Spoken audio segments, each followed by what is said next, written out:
Sí, sí me oyen, ¿verdad?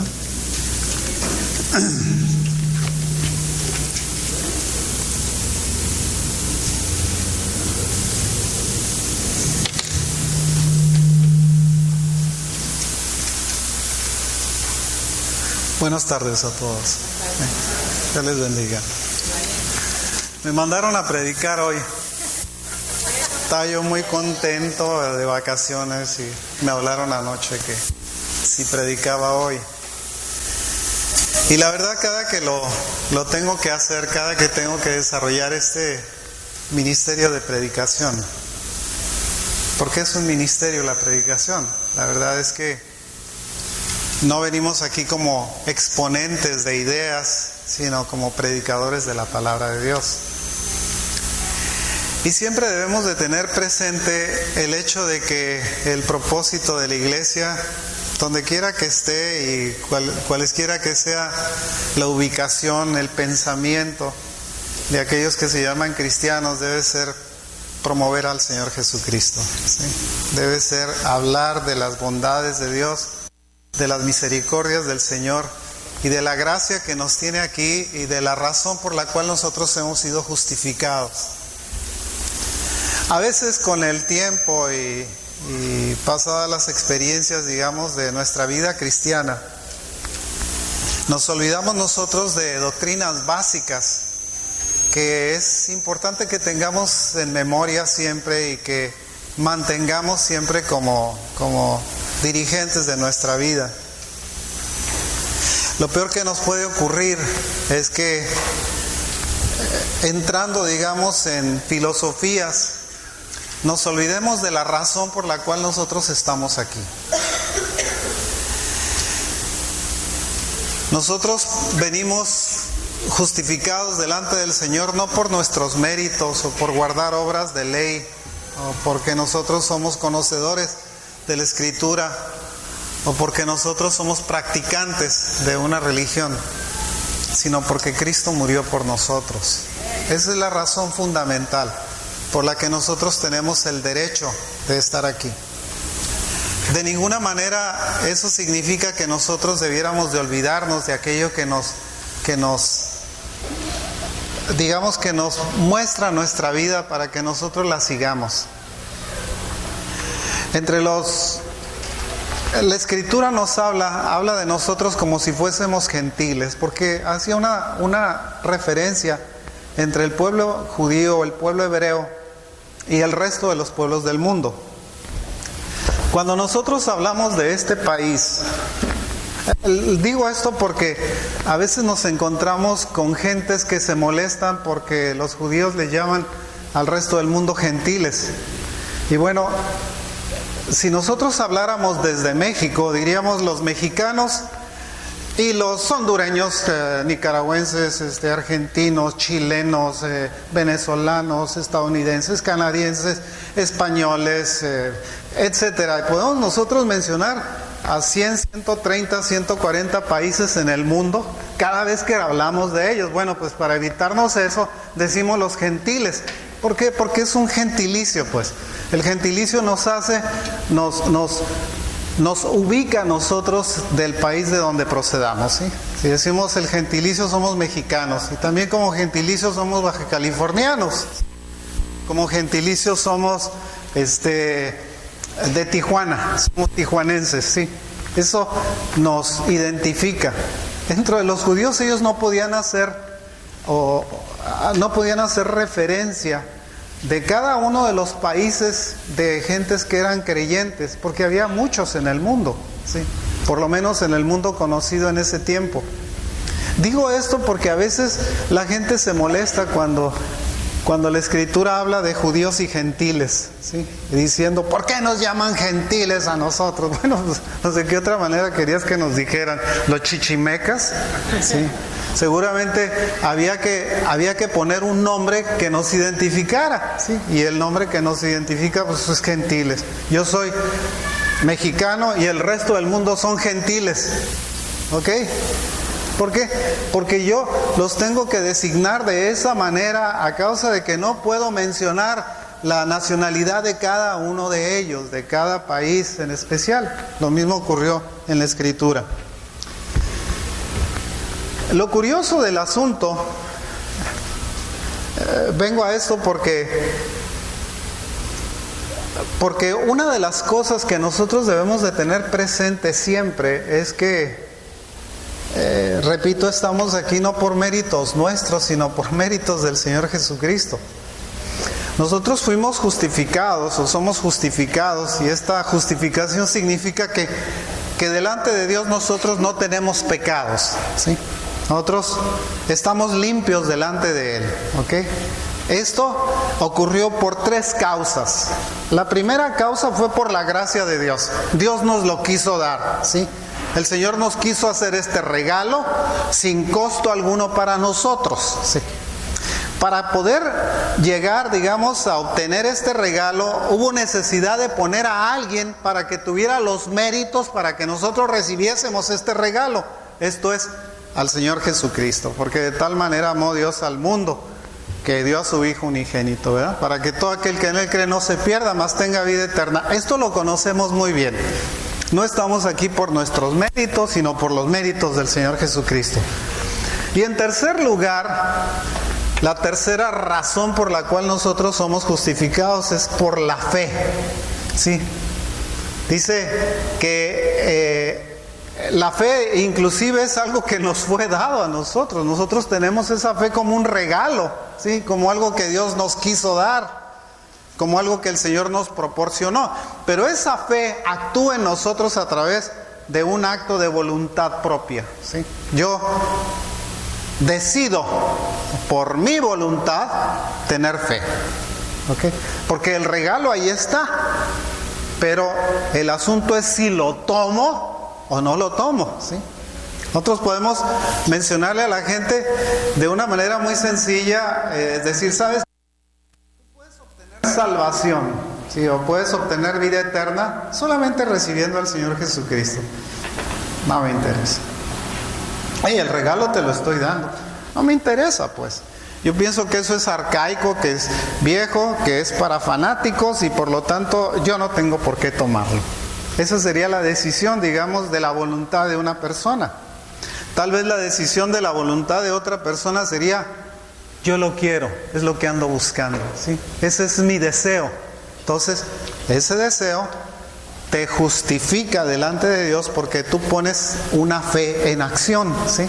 Entonces esa fe en acción hace que la gracia de Dios venga a ti, que los méritos de Cristo te sean imputados a ti, ¿sí? Que la muerte del Señor Jesucristo pague por tus pecados y que tú estés justificado delante de Dios, ¿ok? Es sencillo, es solamente el deseo de nuestro corazón el hacerlo.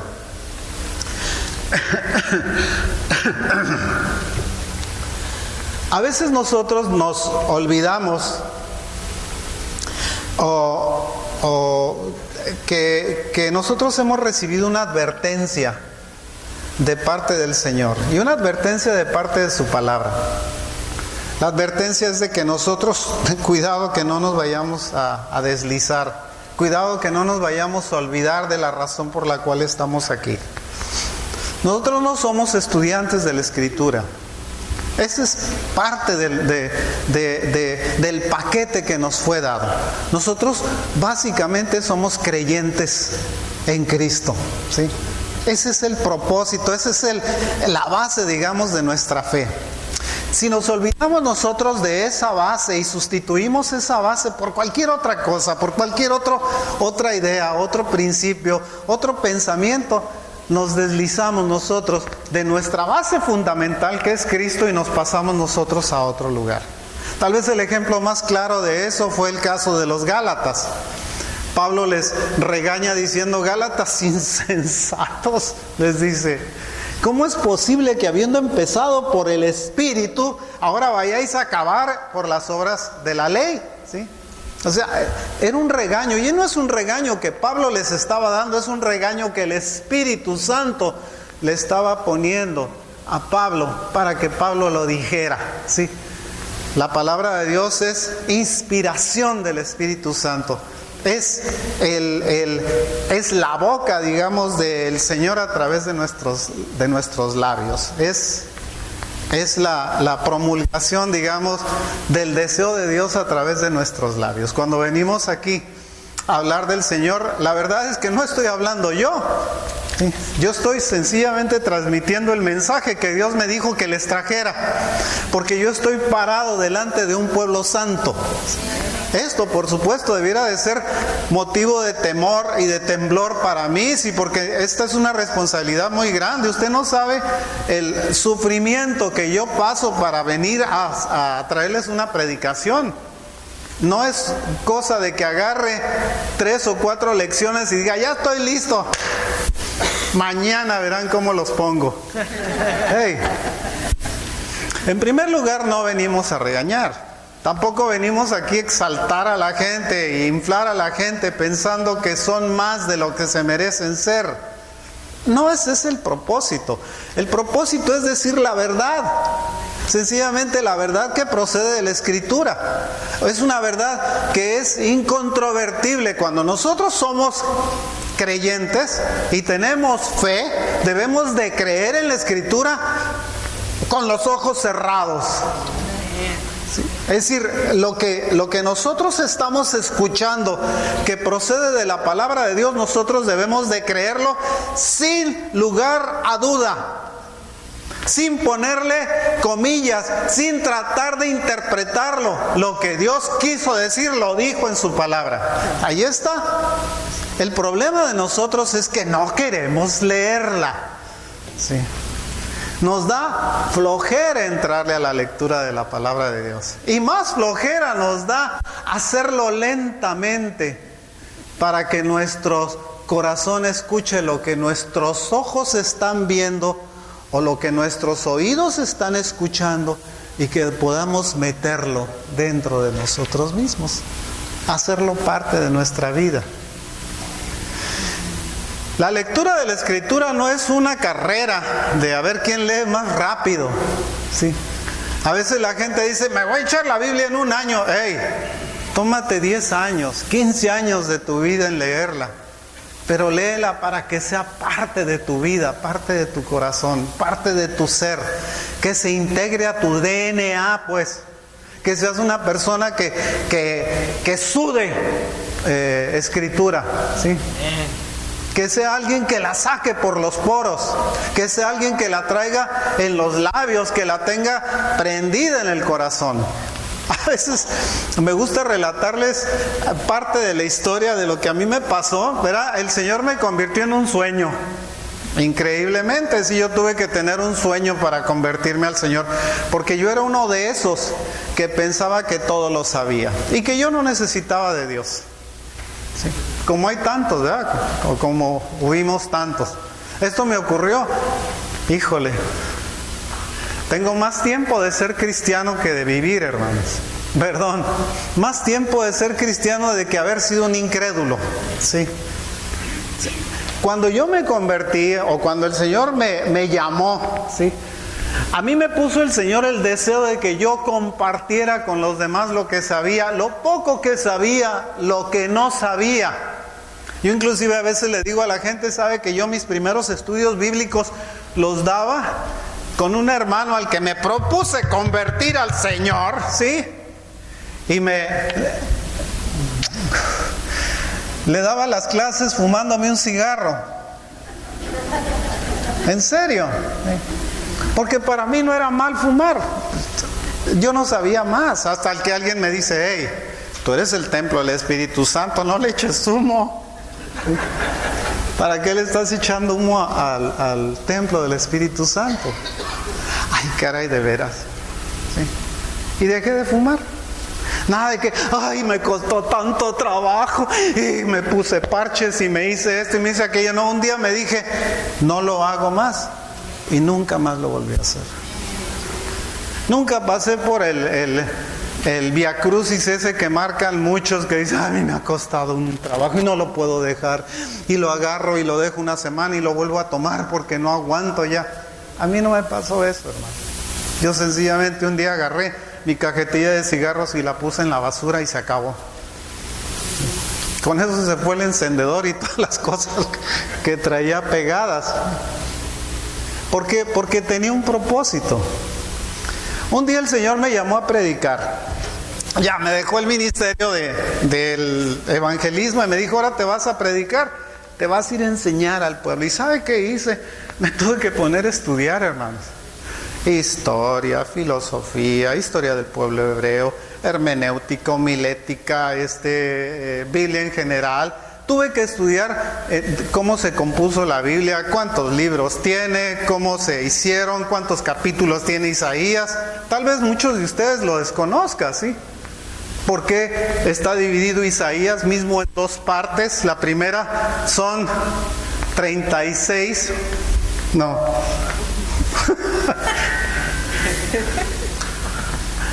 Son 36, no. A ver, quítele a 66, 27.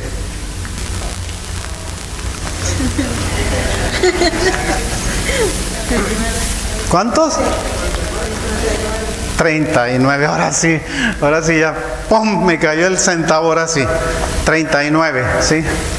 39 componen la primera parte de Isaías y 27 componen la segunda parte de Isaías.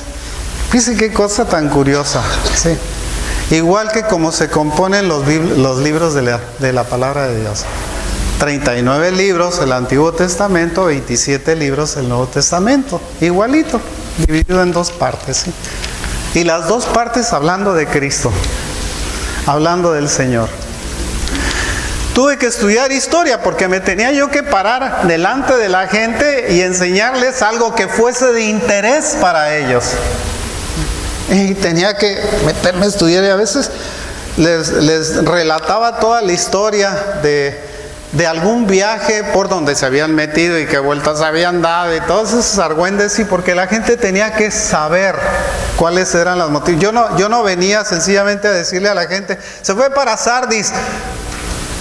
Y muchos se quedaban con un signo de interrogación así grandote, ¿y eso dónde está? ¿Sí? ¿Y qué fue lo que pasó con esa ciudad? ¿Qué ocurrió con ese pueblo? ¿Cuál fue su historia? Bueno, pues se los narraba para hacerles más interesante la plática, porque el propósito era plantar la palabra del Señor a como diera lugar, ¿sí? Había que regarla con algo. Pero muchas veces nosotros nos entretenemos más en eso que pensando que el propósito fundamental de nuestra vida es exaltar al Señor Jesucristo. Es más, la presencia del Espíritu Santo en nuestra vida tiene ese propósito, exaltar al Señor Jesucristo. ¿Sí?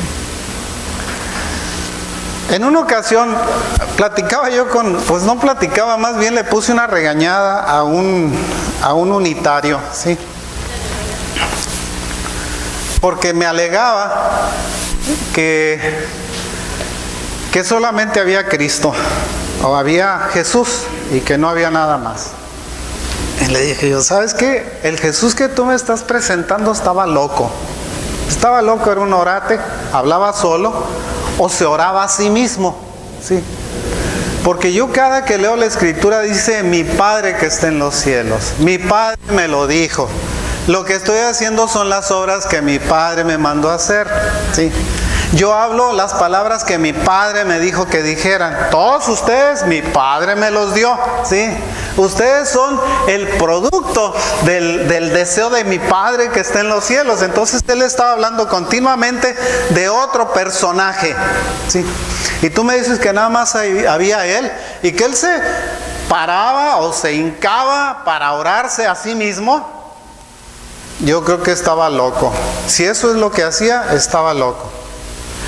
Y si piensas como la Escritura dice que debemos de pensar, entonces el Señor estaba bien cuerdo, le estaba orando a su Padre que estaba en los cielos, ¿sí? Es muy sencillo. Bueno, ahí tenemos dos personajes. Y luego tienes un tercer personaje. El Señor Jesucristo dijo, es necesario que yo me vaya para que mi Padre les mande el Espíritu de verdad, para que los guíe a toda verdad y para que les enseñe lo que ustedes tienen que saber, ¿sí? Entonces, ahí tenemos al tercer personaje de esta Trinidad o de esta presencia divina en nosotros. Desde el punto de vista creativo o histórico, uno es el Creador, Dios que está en los cielos. El otro es nuestro Redentor, el Señor Jesucristo, que fue quien nos compró con su sangre, con su muerte, con su sacrificio. Y el tercer personaje es nuestro Consolador, es Dios en nosotros. Nosotros somos portadores de la presencia de Dios. Somos, como decía aquel canto, firmes y adelante, que es como un himno de la cristiandad mundial, digamos. Decía esta iglesia que en su marcha, no lo decía esa canción, pero se los voy a poner de esta manera. Esta iglesia que en su marcha representa la deidad, ¿sí? Nosotros somos representantes de esa deidad. No de una deidad extra, somos representantes de la única deidad que tiene este mundo. Las otras son inventadas, ¿sí? La gente de alguna manera tiene en su corazón la necesidad, el deseo de relacionarse con Dios. Y cuando desconocen al Dios verdadero, pues inventan cualquier Dios, ¿sí? Ahí tienen ustedes al que está por ahí por Roma, diciendo que no puede hacer un juicio de la homosexualidad. Pues la Escritura es muy clara cuando habla sobre la homosexualidad. No le da vueltas al asunto, ¿sí? No hay con que, bueno, lo voy a pensar. Yo no tengo autoridad para juzgar a nadie, no, sino esta autoridad la que te estamos pidiendo. La gente está pidiendo la autoridad de donde tú recibes autoridad, que es de la palabra de Dios. De ahí es de donde nosotros recibimos nuestra autoridad, ¿sí? El conocimiento que tenemos no lo tenemos porque nosotros seamos muy sabios y porque nosotros lo descubrimos. Lo tenemos porque la Escritura lo dice, ¿sí? Él otra vez se atrevió a decir que los ateos también podían ir al cielo. ¿What? Y yo, ¿qué? Eso suena muy extraño. Dice lo que es querer actuar como político, ¿sí? En la religión o en las cosas de Dios no se admite la política. La palabra de Dios es muy clara. Le habla a lo blanco, blanco y a lo negro, negro. No hay grises, no hay medias tintas.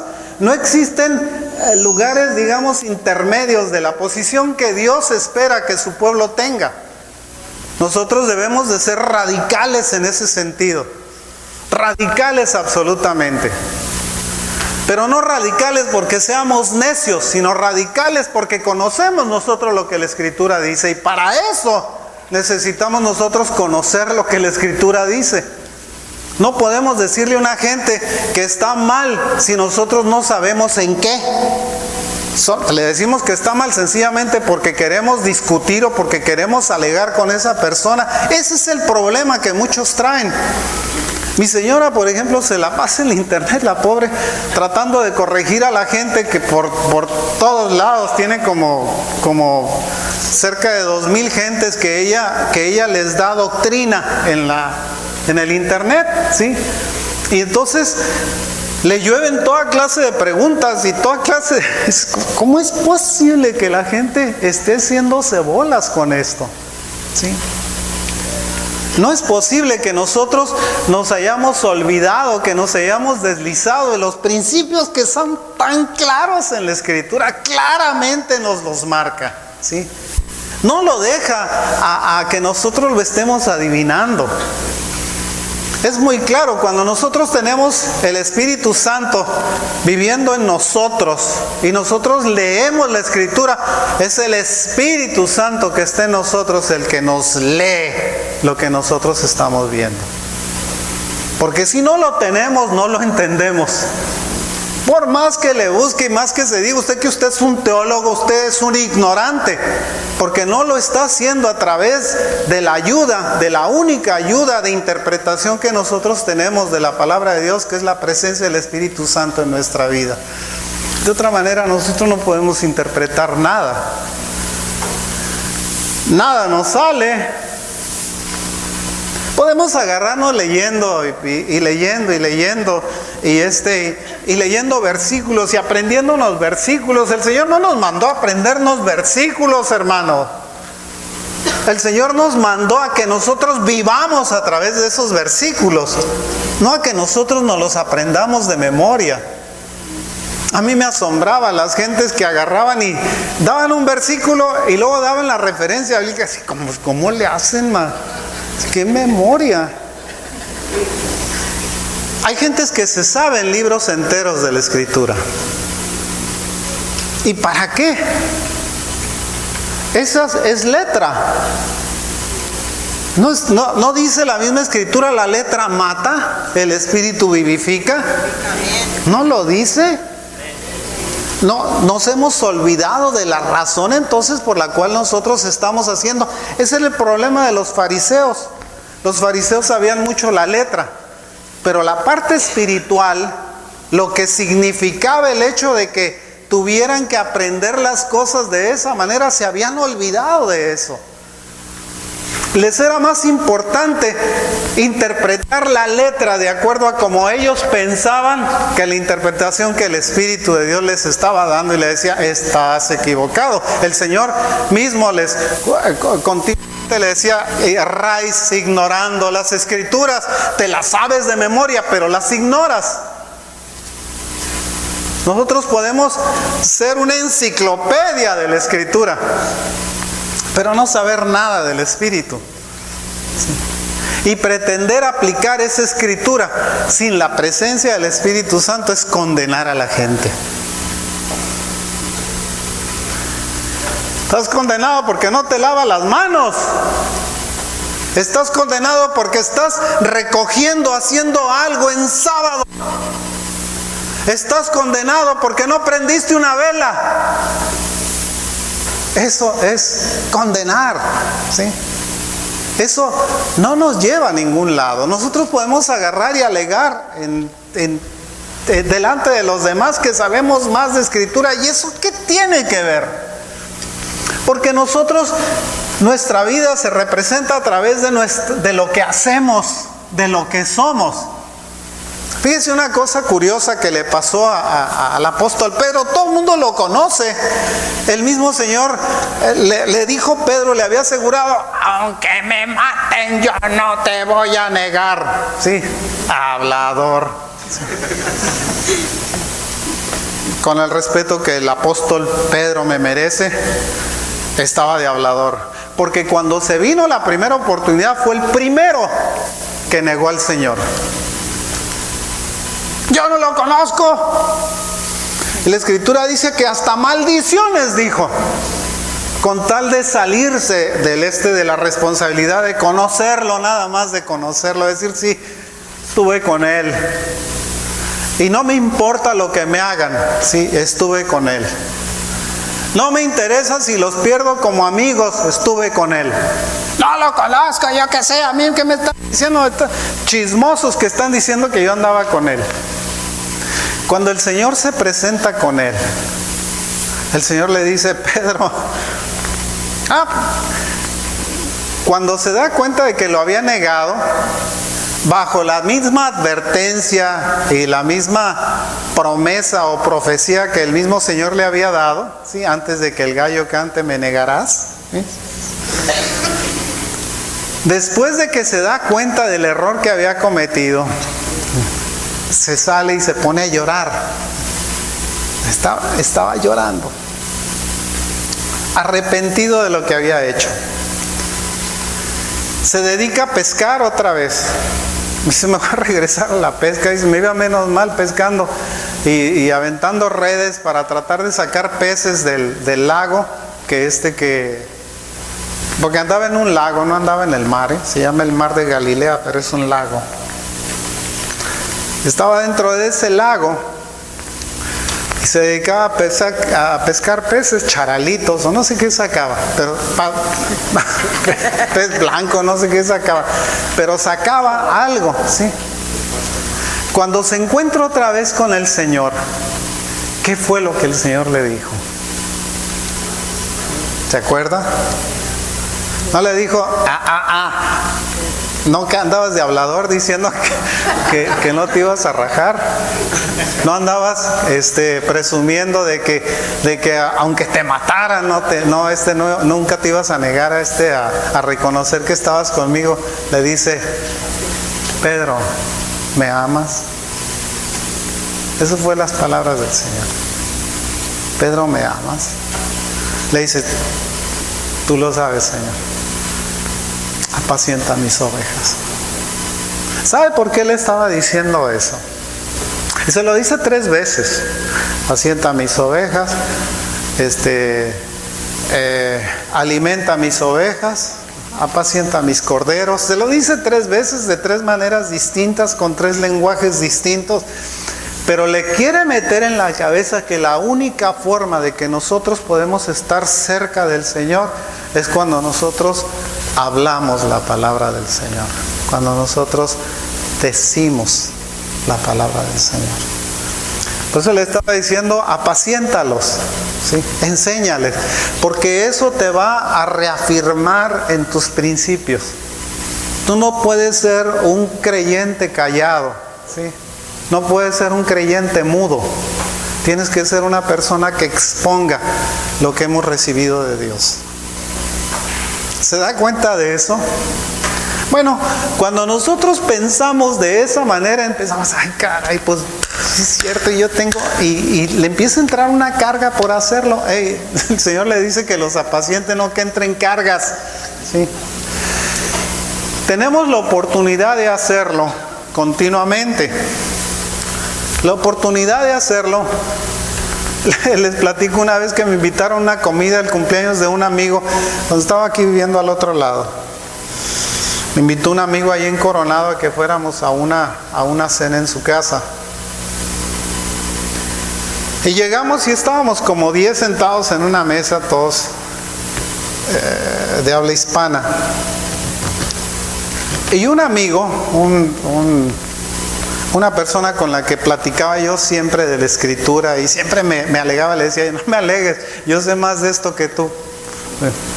No me alegues, no es jactancia, tengo más años que tú en esto, pues tú me puedes hablar de catecismo, yo te voy a hablar de Biblia, va a ser una diferencia. Tú me vas a decir lo que te enseñaron, yo te voy a decir lo que aprendí, ¿sí? Hay una diferencia. Usted puede tener toda la información que quiera de YouTube. De YouTube no recibe información, usted recibe la información de la Escritura, ¿sí? De ahí es donde está, porque eso es lo que el Señor le quiere dar a usted, ¿sí? El Señor quiere que usted sea una persona única. La gente a veces se propone identificarse con los demás, pero somos únicos. Ni siquiera la cara la tenemos igual que los demás. No pensamos como los demás. Imagínense que todos, a veces les ponía el ejemplo, que todos tuviéramos la misma cara. Que todos los hombres fueran como yo. Todos sentados aquí como yo, ¿sí? Todos con la misma cara. Qué aburrido, ma. Oye, y las mujeres iguales todas, ¿sí? Como Rita. Todas iguales así, ¿sí? Sin diferencia. Algunas con los labios más rojos, otras más claros, pero todas iguales en sus facciones. Imagínense qué aburrido, ¿sí? Y todos con el mismo DNA, y todos con la misma capacidad intelectual, y todos con la misma capacidad de aprendizaje y de memorización y de capacidad musical y todo lo que usted quiera que el hombre puede desarrollar, porque el Señor nos lo ha dado, ¿sí? Como un don. Imagínense que todos fuéramos iguales. Qué aburrido. Bueno, pues hasta en eso tuvo cuidado el Señor, hasta nos puso el DNA diferente, porque el DNA de ella no es igual al mío. La secuencia genética mía es muy diferente a la secuencia genética de cualquiera de los varones que están aquí, y más de cualquiera de las mujeres. Además, dentro de mis células hay un cromosoma Y que las mujeres no tienen, ¿sí? Y las mujeres tienen un X más que yo no tengo. Gracias a Dios. No lo tengo. No soy un XXY, ¿sí? La razón de esto es porque nosotros no podemos pretender ser igual a alguien, ¿sí? O copiar a alguien en lo que sabe, en lo que es o en lo que conoce. Eso motiva que cuando nosotros no logramos hacerlo, empezamos a frustrarnos. Porque no somos como Ricky Martin. Tal vez es una razón. Nos queremos parecer físicamente a Él, actuar como Él, pensar como Él, ser como Él. ¿Sí? Y luego, si alguien esto la dice, pero qué ejemplito te estás agarrando, man. ¿Sí? Digo, es vergonzoso tu ejemplo, perdóname, pero es vergonzoso, ¿sí? Cuando nosotros nos queremos parecer a alguien, tal vez a esa persona le podemos decir, oye, qué vergonzoso el ejemplo que estás agarrando. ¿Sabes por qué? Porque la gente a la que te quieres parecer tiene muchos defectos que tal vez están encubiertos y que tú no los conoces, pero los tiene. Seguramente los tiene. Pero cuando nosotros nos queremos parecer al Señor Jesucristo, entonces decimos, qué glorioso ejemplo estás agarrando, ¿eh? En serio. Llenar los zapatos del Señor está en chino. ¿Sí? Pero se puede lograr. Porque la Escritura dice que nosotros podemos alcanzar la estatura del varón perfecto, a la estatura, dice, de la plenitud de Cristo. ¿Sí? A esa altura espera que el Señor nos llegue. Ahora, fíjese bien que cuando nosotros estudiamos la Escritura, en una ocasión le daba yo una enseñanza a la iglesia respecto a la forma, digamos, en la que el Señor trataba a los sacerdotes que ministraban en el templo. Estaba prohibido que fueran chaparros. Estaba prohibido. Los enanos no podían entrar en el templo. Los tuertos no podían entrar, los ciegos no podían entrar, los que tenían la nariz grande no podían entrar, los que tenían nariz pequeña no podían entrar, ¿sí? Los que estaban mancos o cojos no podían entrar en el templo a ministrar. Léalo, puede leerlo, por ahí está en Levítico 21, Levítico 19, por ahí. Léalo, es interesante. Porque el Señor le ponía condiciones a la gente. Ahora, ¿usted cree que el Señor estaba castigando a sus propios sacerdotes porque les faltaba una mano, porque les faltaba un brazo, porque de niños habían tenido un accidente y habían perdido un ojo? ¿Usted cree que era por esa la razón que el Señor estaba haciendo? Hubiera sido injusto. ¿Sí? Que le dijera a alguien, oye, tú no puedes entrar porque estás tuerto. Y Señor, me dejaron tuerto, pues un escuincle me tiró un municionazo y me voló mi ojo y ahora ya no veo, ¿sí? Pues no puedes entrar. Pero eso no representaba a un pueblo con defectos físicos. Estaba representando a un pueblo con defectos espirituales. Porque todo lo que se genera en lo físico, en la naturaleza, tiene un principio espiritual. ¿Me explico? Quiero dejar esto bien recalcado, ¿sí? El Señor no los estaba rechazando porque tuvieran defectos físicos, sino porque esos defectos físicos representaban defectos espirituales. Y el Señor quería que sus sacerdotes, que quienes ministraban, fueran perfectos. No les admitía que estuvieran con defectos físicos que representaban defectos espirituales. Cuando nosotros vemos la Escritura, ¿sí?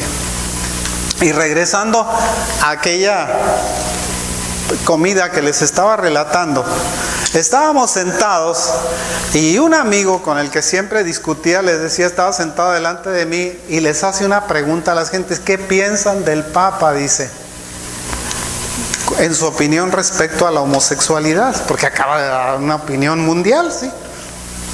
Y entonces está un amigo sentado aquí que sabe que soy cristiano y me hace Así, dice, muérdete los labios. Y entonces yo agarré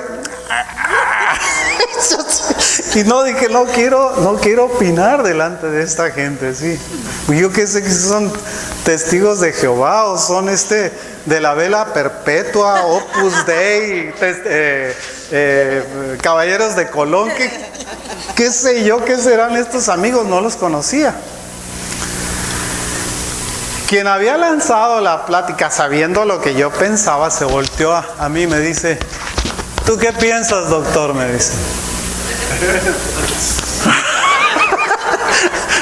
Le dije yo, mira, con disculpas de quienes estén aquí, que no sé quiénes son, no los conozco y no sé cómo piensan, pero no me importa cómo piensan, ¿sí?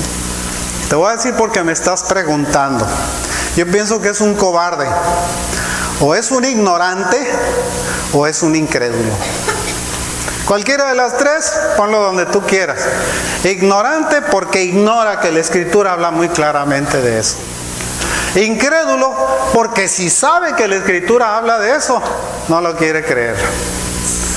O un cobarde porque no quiere que los demás tengan una mala imagen de él, ¿sí? Cualquiera de las tres, ponle la que tú quieras, le digo. Y discúlpenme, señores, si son de Opus Dei, de la vela perpetua, de lo que sean, ¿sí? No me interesa su opinión, me pidió mi opinión. Fulano de tal se la estoy dando honestamente. A mí me parece que esta persona, siendo rector de la iglesia más grande cristiana, y le pongo comillas a lo de cristiana en el mundo, ¿sí?, no tenga el valor para decir las cosas como son. Yo creo que esa es una cobardía. O es una muestra de ignorancia absoluta, o es un político mañoso. Pues como quiera, pues que lo ponga. No me interesa. Se acabó la discusión. ¿Qué en eso se acabó la discusión? Todo el mundo se fue muy calladito. Nos fuimos a sentar a otra mesa en donde nos tenía ya la comida preparada. Ya tenía unos platones así grandotes. Y se sienta uno conmigo. Yo no lo conocía, se sienta a un lado conmigo y me dice, ¿sabe qué? Me dice, quiero felicitarle, porque usted sí sabe de lo que está hablando. Nosotros damos la opinión por lo que oímos, pero es difícil encontrarse una gente que sabe de lo que está hablando. Y si usted sí sabe de lo que está hablando. ¿Por qué? Porque soy un estudiante de la Escritura. Esa es la única diferencia. Yo podía haberle dicho, no, pues sí, pues buen político. Claro, pues qué buena onda los homosexuales, los maricas, sí. Qué buena onda con ellos, sí. Yo creo que Dios los ama y debieran ser su iglesia. ¿Sí? ¿Por qué no? Dios los ama. Y las lesbianas por otro lado también, pues también Dios las ama. Entonces no podemos ser de esa manera. En cuanto a las cosas de Dios, tenemos que ser radicales, ¿sí? Y ser claros en nuestra forma de pensar. No podemos nosotros actuar políticamente. El Señor no quiere un grupo de políticos. Sus hijos no son políticos. Podemos actuar dentro de la política, está difícil, pero podemos hacerlo, ¿sí? Pero no somos políticos en cuanto a las cosas de Dios. A lo blanco debemos decirle blanco y a lo negro, negro, sin necedad. Y cuando digo sin necedad, estoy hablando de que no importa mi opinión personal. Lo que tengo yo que tener es la opinión de lo que la Escritura dice, no la mía. No se trata de que yo le diga lo que yo pienso, se trata de que yo le diga lo que la Escritura dice. Eso es lo importante. A este amigo le estaban preguntando qué es lo que dice la Escritura. A mí no me interesa tu opinión personal. A fin de cuentas, ¿quién es? ¿Es otro más de los 7,000 millones de habitantes que tiene este mundo? Uno más. Y le vamos a pedir la opinión a uno más para que los otros 6.999.999 gentes en el mundo tenga que pensar o tengan que dirigir su vida de acuerdo a lo que este ignorante, este cobarde o este incrédulo piensa. Tal vez diga, bueno, no seas radical. ¿Sabe que una de las cosas que el Señor Jesús tenía cuando hablaba respecto a esta postura radical de las cosas de Dios? No lo querían los fariseos, no lo querían, los saduceos lo odiaban, ¿sí? Porque hablaba de la resurrección. Los saduceos no lo creían porque los saduceos eran salidos del pensamiento hebreo, eran judíos hebreos, pues, o híbridos, les voy a poner, híbridos, judíos híbridos, porque no eran ni judíos ni hebreos, hebreos no, griegos, ni judíos ni griegos, ¿sí? Eran híbridos, tenían una doctrina híbrida. El otro tenía una doctrina radical. Para ellos no era más importante lavarse las manos que ayudarle a los padres, digamos, a vivir bien, a que comieran por lo menos, o que tuvieran en dónde acostarse. Era más importante para ellos eso, porque ellos pensaban que la Escritura eso les mandaba. Se habían olvidado de los mandamientos. Cuando nosotros, fíjense, nosotros somos un pueblo gentil. Bueno, a mucha honra, porque la Escritura nos considera de esa manera. Si hubiera sido escrita para un mexicano y el Señor Jesucristo hubiera sido un mexicano, diría los mexicanos y los gentiles, pero entonces los judíos y los gentiles, ¿sí? Bueno, el pensamiento de un gentil a mucha honra, ¿sí? Decimos de esa manera porque cuando le preguntaban al Señor respecto a estas cosas, Él era muy radical en sus respuestas. Hipócritas, les decía, sepulcros blanqueados, estos hipocritones, que saben muy bien lo que dice la Escritura y la tuercen para poderse sentir más importantes. Se tuerce la Escritura. Abusan de los rituales, olvidándose del propósito de la ley, que es el propósito es espiritual, para su beneficio. No es para que usted haga rituales, es para su beneficio. Fíjese que la ley es puesta para que la justicia prevalezca. A veces cuando nosotros vemos, por ejemplo, lo que son las leyes, en este país particularmente, vemos lo que son las leyes y lo que es la justicia, vemos un divorcio absoluto entre una y otra, ¿sí? Tenemos leyes que marcan muy bien lo que debiera ser la justicia, pero las leyes no identifican a la justicia, porque las leyes están hechas para unos cuantos, ¿sí? O la justicia para ese grupo reducido, ¿sí? Y el peso de la ley está puesto para el resto. Dios no actúa de esa manera. Al Señor no le importaba que alguien fuera un rey, ¿sí? Era un hombre, igual que cualquier otro, y lo veía de esa manera. ¿Qué le dijo al rey Acab? ¿Sí? Acab se llamaba.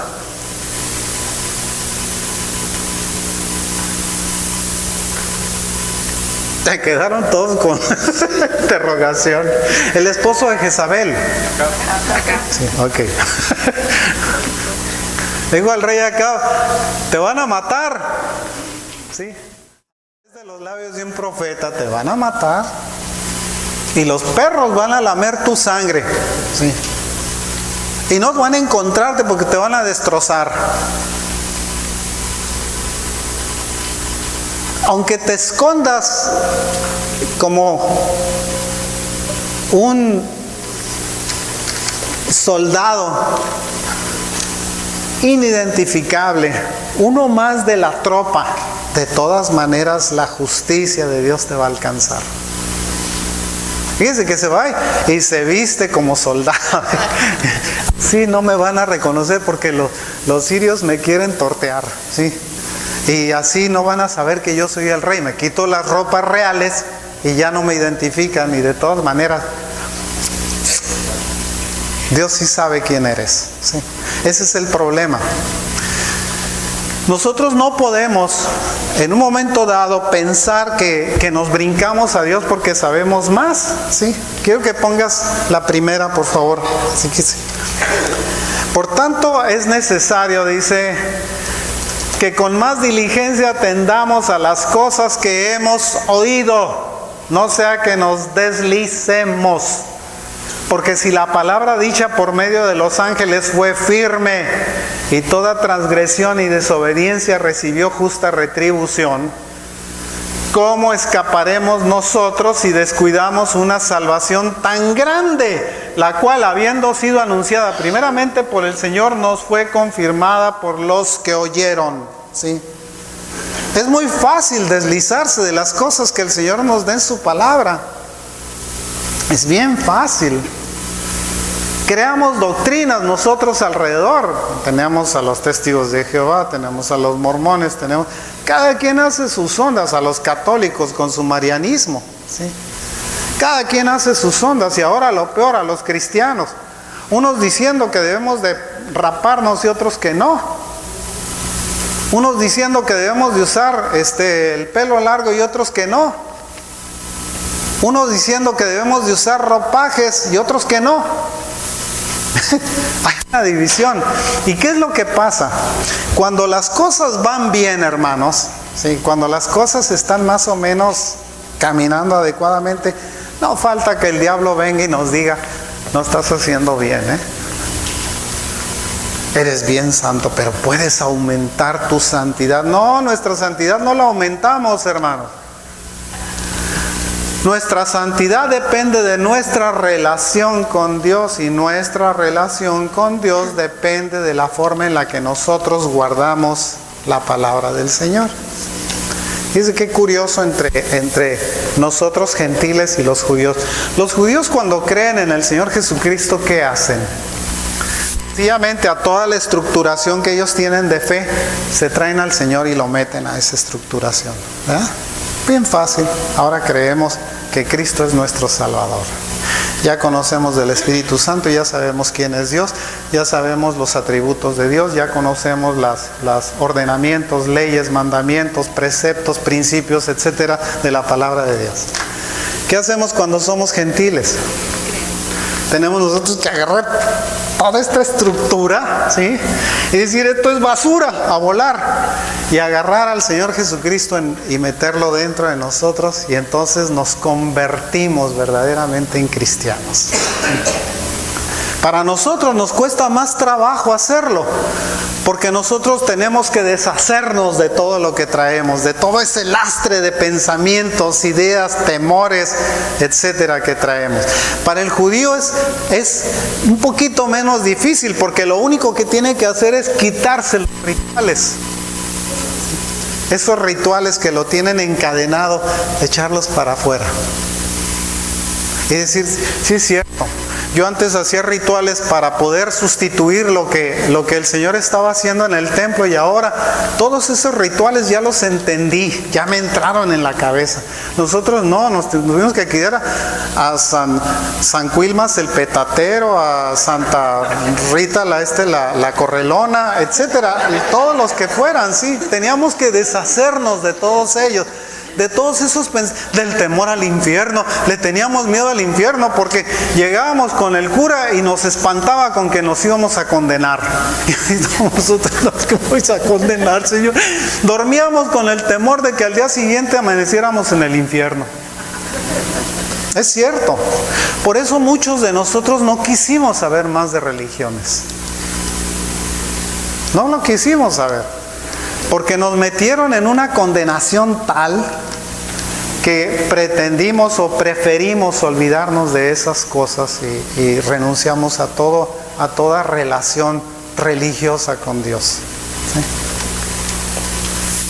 Cuando nos hicimos cristianos, se acabaron todo este lastre aventamos todo esto y dijimos, wow, ahora entiendo la razón por la que vino Cristo. Wow, ahora entiendo por qué murió por mí. Wow, ahora entiendo por qué dice la Escritura que Él llevó todas mis enfermedades, mis dolencias, todas mis faltas, todas mis culpas. Me fui justificado en su sangre. Ahora lo entiendo, ¿sí? Antes no lo entendía. Dice, estos malvados lo mataron. Mugrosos judíos. Echaba la culpa a los judíos porque los gentiles tenían que echarle la culpa a alguien, ¿sí? Pues no fueron los romanos, fueron los judíos. No fueron ni los romanos y los judíos, fuimos todos. Esa es la verdad, fuimos todos. Independientemente de la vestidura que trajésemos, fuimos todos los que llevamos al Señor a la cruz. Y el Señor murió por todos nosotros. Y ahora queremos hacer una distinción diciendo que nosotros somos mejores que los otros porque somos judíos. No somos mejores. La circuncisión no se lleva en el cuerpo, hermano, se lleva en el corazón. Y ese es un principio muy antiguo. Antes de que el Señor llamara, antes de que se circuncidara a Abraham, el Señor lo llamó y Abraham fue obediente. Y la circuncisión fue sencillamente un signo de esa obediencia. Pero primero obedeció. No lo hizo la circuncisión acercarse a Dios. Lo único que hizo fue establecer un pacto con Dios. Bueno, nuestro pacto con Dios es que un día nosotros confesamos al Señor Jesucristo con nuestros labios y lo creímos en nuestro corazón. Ese fue nuestro pacto. No tuvimos que raparnos la cabeza, ponernos una cruz en la frente o tiznarnos o lo que sea. No hubo necesidad de nada de eso. Lo único que hubo necesidad fue hablarlo con nuestros labios, en nuestra voluntad, en nuestros principios. Hay ejemplos bíblicos, sí. Yo no sé, el de la alabanza tuvo la culpa. Pues se tarda mucho tiempo en la alabanza. Hay ejemplos bíblicos de iglesias que una vez fueron iglesias muy fuertes, hermanos. Tenemos a la iglesia de Éfeso, que menciona el libro de Apocalipsis. La acusa el Señor de que dejó a su primer amor. ¿Qué fue lo que hizo? ¿Qué fue lo que pasó? ¿Qué ocurrió con esa iglesia? ¿Se ha puesto a pensar alguna vez qué fue lo que pasó verdaderamente para que el Señor acusara a la iglesia de Éfeso de que había dejado a su primer amor? ¿Qué fue lo que hicieron? Porque eran una iglesia todavía de creyentes. Cuando el Señor la designa de tal manera, la identifica como una iglesia de creyentes. La Escritura les habla a creyentes. La Escritura fue hecha a los creyentes, no fue hecha a los incrédulos, ¿sí? La Escritura fue puesta para gente que cree en el Señor, no para gente que pretende estudiar a Dios. No fue hecha para eso. A los que pretenden estudiar a Dios se llaman teólogos. Y el mundo está lleno de ellos. Me ha tocado conocer, hermanos, a agnósticos. ¿Usted sabe lo que es un agnóstico? Un agnóstico es una gente que no cree en Dios, pero que sí cree en Dios. Es un ateo que cree en Dios. Curioso, ¿verdad? Como que creen en Dios porque les conviene creer en Dios, pero no creen en Dios. O sea, haga de cuenta que el mejor ejemplo de un agnóstico era Einstein. Einstein creía en Dios, pero no le creía a Dios. Nosotros, el mundo está lleno de agnósticos, gente que cree en Dios. Salga usted a la calle, oye, haga una encuesta, oye, ¿tú crees en Dios? Sí, cómo no, guatísimo mío. Haga una encuesta, todo el mundo cree en Él. Pero cuando hablamos de Cristo, ahí es donde empieza el problema. Ahí es donde empiezan los trastabilleos. La Virgen, la madre de los mexicanos. Pues yo no sé cuál es madre, pero mía no es. Yo soy huérfano en ese sentido. Cuando hablamos del Señor Jesucristo, ahí establecemos la diferencia de lo que somos, ¿sí? Mira que no te deslices, dice, que con más diligencia atendamos las cosas que hemos oído, que no nos deslicemos, porque es muy fácil deslizarse. Yo lo puedo deslizar a usted haciéndolo creer una mentira. Pero si usted es una persona inteligente, va a comprobar que lo que le estoy diciendo es cierto. ¿Y sabe cómo lo va a comprobar? No se lo va a ir a preguntar a ver a otro que piensa diferente de mí. No, no haga eso. Sería un error. Un absurdo el hecho de que usted le fuera a contar a otra gente lo que yo le dije y esa gente le diera su opinión personal. No, no lo haga así. Haga ya. En cuanto les decían algo, inmediatamente se lanzaban a las escrituras. ¿Qué es lo que dice? Lo que me está diciendo es cierto, lo voy a comprobar, ¿sí? Y se ponían a estudiar escritura. Lo que está diciendo Pablo es cierto. Cerraban su escritura. Si así es cierto lo que dijiste. Les dije otra cosa, otra vez. Si es cierto lo que me está diciendo. No, otros tal vez pensaban de una manera más liviana. Pues lo está diciendo el gran apóstol. Te sabe de muchas cosas, ¿sí? Lo voy a creer, porque lo dijo fulano de tal. Mira, hermano, en la escritura un burro habló. Y no fue burro, fue burra. Para acabarla de tortear para los machistas. Fue una burra la que le dijo a Balaam: estás caminando en contra, un asna dice, estás caminando en contra del Señor, le dice, mejor párate, man. Llevas mal el rumbo, detente, cálmate, ¿sí? Ya le he dicho, ¿y esta cuándo empezó a hablar? Si se suponía que no debía de hablar, este es un asna, ¿sí? ¿Cómo? Imagínese el asna razonando con el profeta, ¿sí? Diciéndole, te estoy diciendo, hombre, pues que no entiendes, que un burro te tenga que hablar, ¿sí?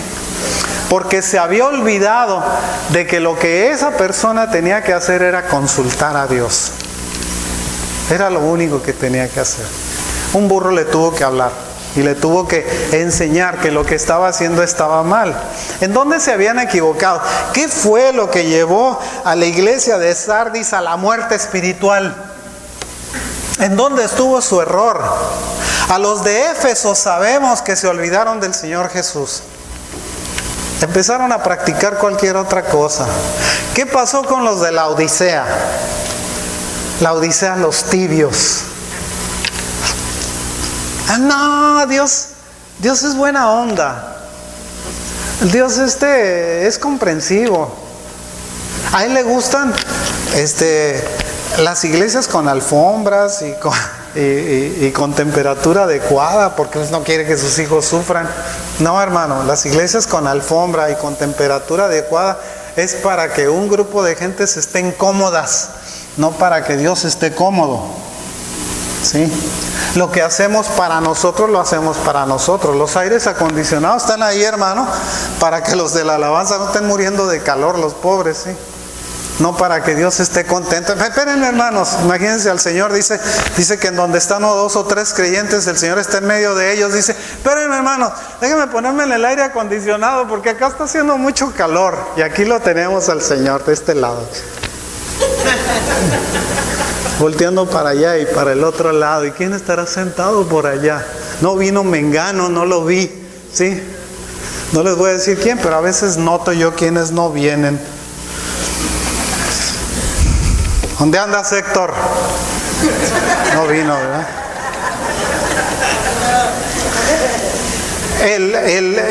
El caso es de que nosotros podemos deslizarnos fácilmente de nuestro pensamiento, de nuestras ideas. Efesios 5, 15 y 16 dice, mirad, pues,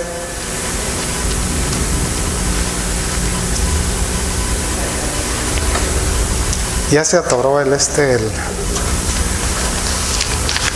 Efesios 15, 15 y 16. Mirad pues con diligencia cómo andéis. No como necios, sino como sabios, aprovechando bien el tiempo, porque los días son malos. ¿Estaba el Señor aquí para escribir esas palabras? ¿Sabía el Señor que estábamos pasando por situaciones en las cuales la iglesia está siendo puesta a prueba? ¿Estamos nosotros probando? ¿Estamos nosotros filtrando, digamos, a los verdaderos creyentes y a los que son nada más nominalmente creyentes? Estábamos eso. Fíjate, dice que andes con diligencia, que andes como sabio, no como necio. Un necio es un terco que no entiende razones. Un sabio es una persona que recibe algo, lo analiza y lo aplica. Un necio es una persona que se rehúsa a aceptar lo que le están diciendo o las verdades que le están mostrando, porque quiere por fuerza aferrarse a lo que cree. Bueno, fíjate que no andes como necio. Aprovecha bien el tiempo, porque los días son malos, ¿sí? Están mal. Y más adelante, en Romanos 13:11 dice que es tiempo de que nosotros nos levantemos, dice. Es hora de levantarnos del sueño, porque ahora está más cerca de nosotros nuestra salvación que cuando creímos, ¿sí? Otra vez, ¿estaría el Señor hablando de este tiempo? Estoy seguro que sí. ¿Sabe por qué? Porque la Escritura no tiene edad, no tiene tiempo, no tiene límite, no hay fecha de terminación. El mismo Señor Jesucristo dijo: el cielo y la tierra pasarán, pero mi palabra no pasará. No tiene límite, no hay caducidad en la palabra de Dios. Al contrario, cuando nosotros vemos que el tiempo se acerca, digamos, y vemos que las cosas se ponen más difíciles, vemos nosotros en qué sentido se están poniendo más difíciles las cosas. Fíjese lo que dice Primera de Timoteo 5:15. Dice: porque ya algunos se han apartado en pos de Satanás. Qué cosa tan triste. Está hablando de creyentes, no está hablando de incrédulos. Los otros, bueno, están en este mundo los que son del diablo y los que son de Dios. Bueno, pues a veces los que son de Dios se pasan al bando del diablo, y los que son del bando del diablo se pasan a veces al bando de Dios. Por eso le digo, no hay blancos y negros, no hay grises, no hay tonos grises. O eres o no eres, ¿sí? O eres un creyente o eres un incrédulo. No hay tonos grises. O eres una persona que sabe o eres un ignorante. No hay tonos grises. O eres una persona con fe o eres una persona infiel. No hay tonos grises tampoco. Sí, en la palabra de Dios no existen tonos grises. No hay con que hoy voy a ser creyente y mañana voy a dejar de serlo. No hay. No hay forma de entrar en eso. O eres hijo de Dios o eres hijo del diablo. Esa es una realidad. ¿Eres hijo de Dios o eres hijo del diablo? ¿Quién es tu padre espiritualmente? Por eso dice el Señor: no os unáis en yugo desigual con los incrédulos, dice. Porque ¿qué comunión tiene Cristo con Belial? ¿Qué comunión la luz con las tinieblas? ¿Acaso Dios y el diablo pueden ser consuegros? Que no, ¿verdad? No podrían ser consuegros. ¿Cómo tienes un hijo casada con un hijo del diablo o casado con un hijo del diablo? No puede ser. Porque o los dos se hacen del lado de Dios o los dos se hacen del lado del diablo, pero no pueden ser consuegros. Espiritualmente no se puede.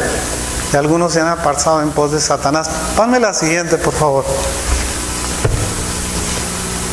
Así que el que piense estar firme, mire que no caiga. Fíjate bien, mire que no caiga, porque es muy fácil estar dormido, despertarse en el hoyo, despertarse tumbado. despertarse porque se olvidó de hacer su tarea en relación al Señor. La que sigue, por favor. Dice, así que vosotros, oh amados, habiendo de antemano guardados, no sea que arrastrados por el error de los inicuos, caigáis de vuestra firmeza. Tenemos nosotros dos polos pues que nos están jalando, uno hacia el lado de Dios y otro hacia el lado del diablo, ¿sí? Unos se llaman los santos y los otros se llaman los inicuos. Unos se llaman los creyentes y los otros se llaman los incrédulos. Unos se llaman los calientes y los otros se llaman los fríos. Como quiera que le ponga, de todas maneras, nosotros estamos hacia un lado o hacia el otro lado. Ahora le voy a decir una cosa que es Dios. Dios es centrado. En su pensamiento Dios es bien centrado. No es radical. Nunca ha sido radical. Cuando nosotros vemos la forma en la que el Señor se dirige a su pueblo, nosotros lo vemos como un Dios centrado. Nunca lo vemos un Dios radical. ¿Sí? Lo hubiéramos como un Dios radical, se hubiera echado a Nínive a la primera, sin decirle ni siquiera al profeta Jonás, ve y avísales. Hubiera dicho, ya me cayeron gordos estos, vale, los destruye. ¿Qué fue lo que hizo con Sodoma? En su misericordia Dios les envió todavía y les dijo, pues voy a ver si por lo menos encuentra uno o dos por aquí que no estén tan mal. ¿Qué fue lo que hizo con Noé? ¿Usted se imagina al pobre de Noé construyendo un arca? 100 años se echó construyendo el arca. 100 años. Durante esos 100 años las burlas, las críticas, las acusaciones que recibiera, es un radical. Mira nada más, estás hablando de lluvia y jamás ha llovido aquí. ¿Sí? Estás hablando de un castigo y jamás nos ha castigado Dios. Nosotros somos los predilectos, somos sus hijos amados. Nosotros podemos practicar lo que nosotros se nos antoje y hacer lo que se nos antoje, y Dios nunca va a traer un juicio sobre nosotros, porque Dios nos ama. Claro que te ama, pero no tolera el pecado. Esa es una realidad. El Señor va a venir un día, mañana. Más vale que esté listo. Y le digo mañana, no le digo hoy. Le digo mañana va a venir el Señor.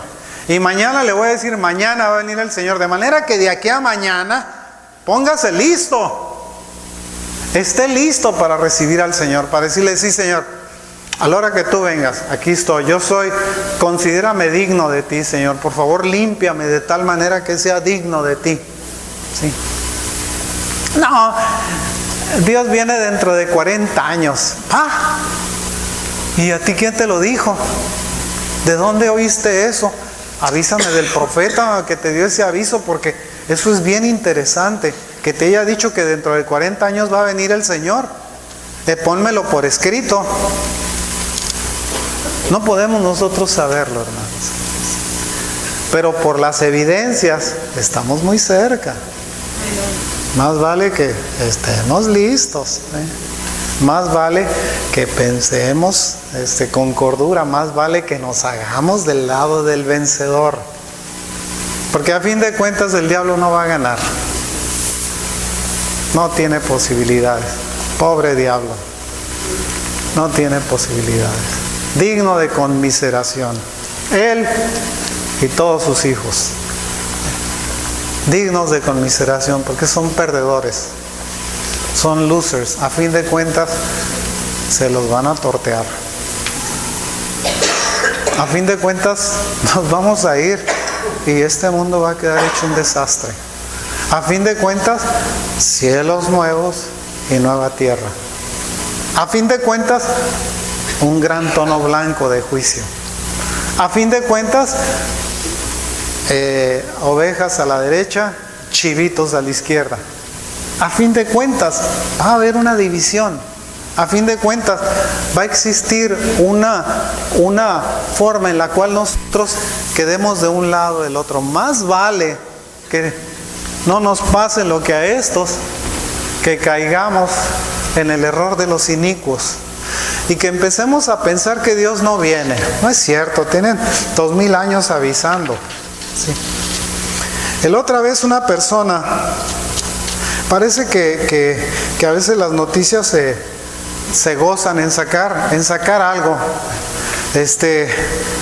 Va arrimándose una mujer a un grupo, a una partida de soldados. Los soldados están armados, tienen conflictos. Bueno, pues están armados con balas de goma, pero están armados de todas maneras en Israel. La mujer va caminando y haciéndoles movimientos y echándoles bronca, y los soldados empiezan a hacer para atrás diciendo: trae una bomba, cuidado, porque se empiezan a arrimar así, luego de repente riájale y se llevan a todos, ¿sí? Entonces no saben, viven bajo el temor de una explosión, de una bomba humana, ¿sí? Entonces pues agárrense, pum, pum, con balas de goma para echarla para atrás. Inmediatamente la noticia: desalmados dispararon contra una mujer desarmada, una dama. Y yo, ¿qué? Si yo estuviera en un país que esté en conflicto y se me arrima un tipo que de un grupo étnico que tiene la costumbre de estallarse, ¿qué cree que haría? Piense lógicamente, ¿qué piensa que haría? Bueno, claro que sí, lo que ¡pum! A volar, man, se acabó mi vida. No, eso no, ellos tienen que actuar defendiéndose, pero inmediatamente empiezan las acusaciones: desalmados, malvados, malditos, son los que mueven la economía del mundo, y todo el mundo empieza a opinar de eso. En otra ocasión, otra persona hace una opinión respecto a la forma en la que los niños deben de ser tratados. Y la psicóloga fulana de tal dijo que cuando nosotros castigamos a un niño le causamos un trauma. Yo tengo 3 traumados allá atrás. En serio, yo me lo sonaba. Y le sonaba bonito, ¿sí? Me daba hasta gusto pegarle, ¿sí? Claro. A fin de cuentas me dolía más a mí, pero lo hacía porque era una forma de corregirlos, ¿sí? ¿Sí? Porque tenían que tener una disciplina, ¿okay? No era porque me gustara hacerlo, ¿sí? Tenían que tener una disciplina. De repente a alguien se le ocurre escribir proverbios: no apartes la vara de corrección de tu hijo, para que no te avergüence, ¿sí? El hijo malcriado, dices, vergüenza a su madre. Inmediatamente debajo, retrógrado, arcaico, fanático, deja de estar siendo llevado por un libro que tiene 2000 años de viejo y que no ha servido más que para... La opinión del psicólogo sí fue muy valiosa, y de repente la opinión de Dios no sirve. Fíjese la diferencia del mundo, cómo se está manifestando ese error de los inicuos. Y caigáis, dice, de vuestra firmeza. No, pues yo sigo pensando que a los hijos hay que arrimarles, ¿sí? Porque dice que no se aparte la vara de corrección de tu hijo. ¿No es cierto? Yo no lo dije. Yo cuando lo aprendí me dio gusto, hermano. Dije, ahora sí tengo razones. Dije, ahora sí me los voy a sonar. ¿Sí? Cuando lo aprendí, cuando no lo sabía, los corregía y me dolía el corazón, ¿sí? Pero cuando lo aprendí dije, no, es por tu bien. Lo siento mucho, te voy a hacer un favor, ¿sí? ¿No es eso lo que pasa con la Escritura? No es que a veces, no es cierto que a veces nos alejamos porque pensamos que sabemos más que Dios, porque somos más buenos que Él. Nos creemos que nosotros le vamos a dar lecciones de bondad a Dios, lecciones de misericordia a Dios, ¿sí? Lecciones de paciencia a Dios. No aguantamos estar en la línea parados 2 horas porque estamos maldiciendo a los que se nos van por enfrente. ¿Cierto o no es cierto? O dígame que a usted le da gusto cuando usted tiene 20, 30, 40 minutos esperando en la línea y un Vivale se mete por enfrente de usted. Porque él tiene más derecho que usted. ¿Cómo se siente? Dios lo bendiga. Eso me suena, fíjese que ese Dios lo bendiga. La otra vez estaba un chaval ahí pidiendo dinero, que para mantener a los drogadictos. Yo no creo en eso. Yo pienso que deben de trabajar. Pero bueno, no le di. Le digo, no te doy. Le doy a la gente que tiene necesidad. Los veo, pero no mantengo vagabundos, ¿sí? Y entonces me dice, Dios le bendiga. Dije yo, me hubiera sonado menos mal una mentada, man. Sí, la verdad, sí, porque me suena eso cuando me lo dicen. Me hubiera dicho mejor, muchas gracias, y se hubiera retirado a decirme eso, porque lo sentí como si me hubiera echado una maldición. Nunca se pelee dándole una bendición a alguien.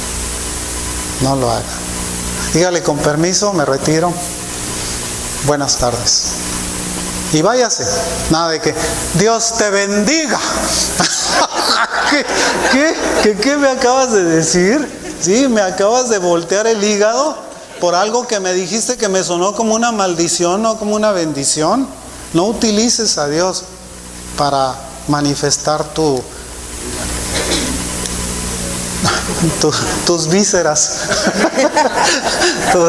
tus lesiones viscerales. Bueno, de eso fue un recordatorio nada más. Ya voy a terminar, hermanos.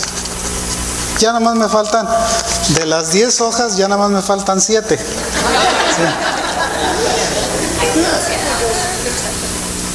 Nosotros podemos sufrir de un descuido espiritual. Fíjese que hay peces que por cuestiones de geográficas, lo que sea, tuvieron que cambiar de residencia, sí, porque se quedaron ahí. Tal vez hay una cueva en Kentucky que se llama Mammoth, en donde viven unos pececillos que son de color gris,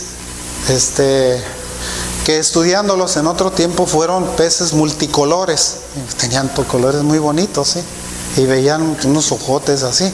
Bueno, pues les quedaron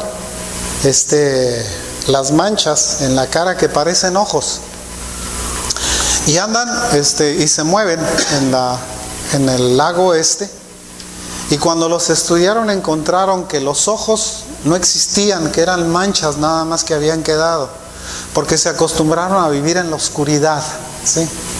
O sea, hay un principio en medicina que dice que órgano que no se usa se atrofia. Órgano o músculo que no se usa se atrofia, ¿sí? ¿Qué le pasa cuando le ponen un aparato de yeso? Anda con el aparato de yeso un mes o 6 semanas, luego se lo quitan y el brazo está así todo chiquito, así, porque no usó los músculos. Ese es el problema, ¿sí? Y si lo deja más tiempo, al rato no se mueve para nada y se anquilosa, además se queda como está, así, la articulación se pega, ¿sí? Entonces perdieron la capacidad de ver porque prefirieron vivir en la oscuridad. Eso le pasa a muchos cristianos, hermanos. Pierden la capacidad de ver, prefieren la oscuridad y prefieren estarse dirigiendo en las tinieblas a ver qué encuentran, ¿sí? En lugar de abrir los ojos y ver por dónde andan, ¿sí? Y usar los ojos, estoy hablando de ojos espirituales, ¿sí? Que tenemos por acá en algún lugar de nuestro cerebro, o tal vez en algún lugar de nuestro corazón, ¿sí?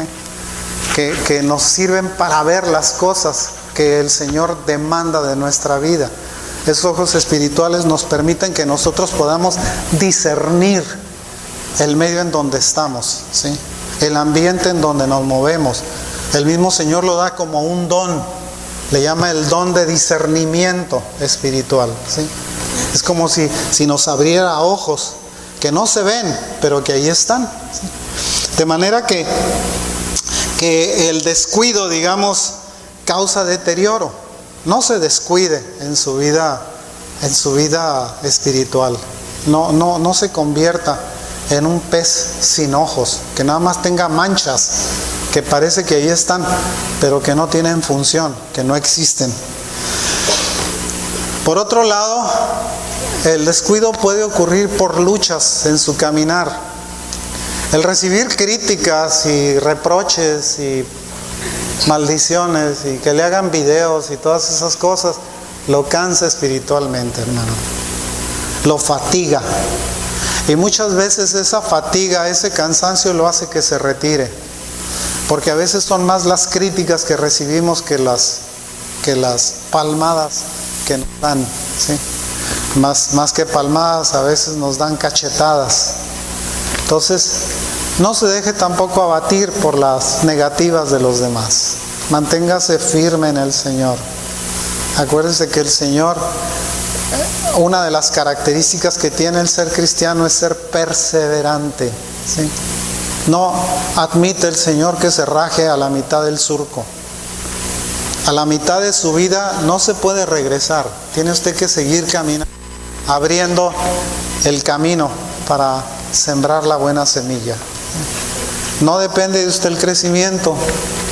Ese déjeselo a Dios, ¿sí? Lo que usted tiene que hacer es ser un sembrador.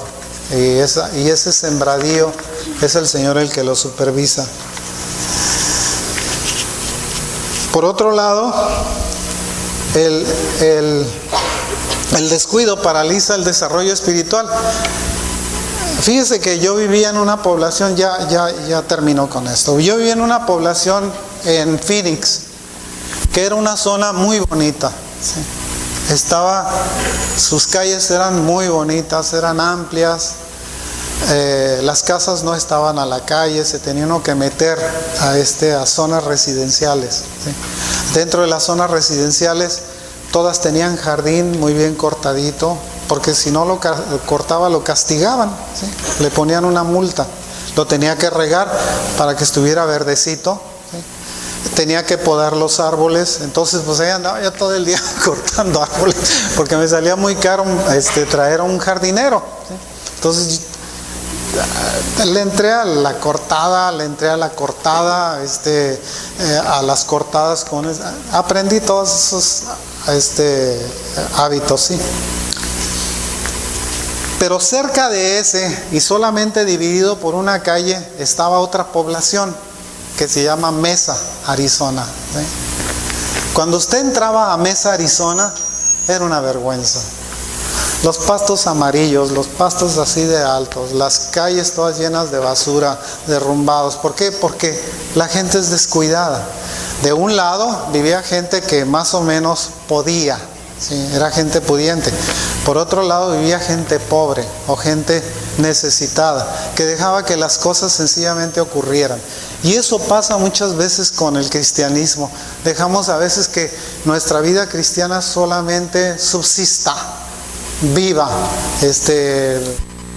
en vegetación, digamos, vegetando, sencillamente, ¿sí?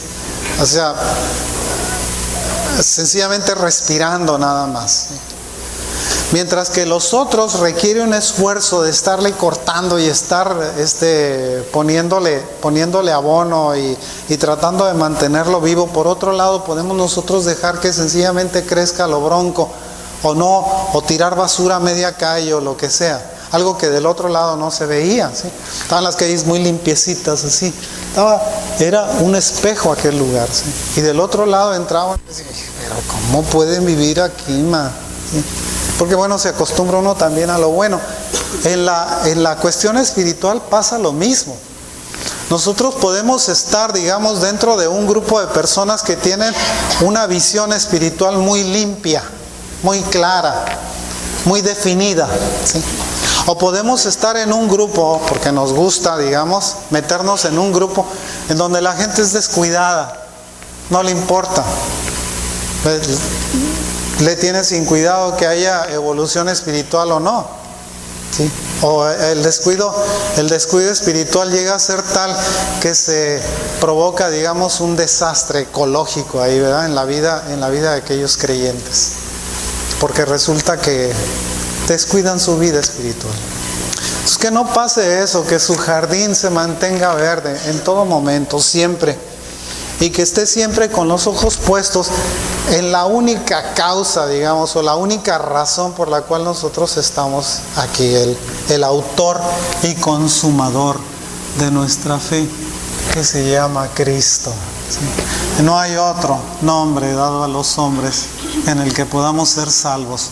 No existe otro para el cual nosotros nos reunamos a hacer alabanzas. No hay otro. No hay quien le llegue. No existe nadie que nos pueda enseñar mejor que Él. No existe ninguna versión que sea mejor que la que tenemos. ¿Sí? Que Dios les bendiga, hermanos. Que el Señor les guarde. Que el Señor les prospere.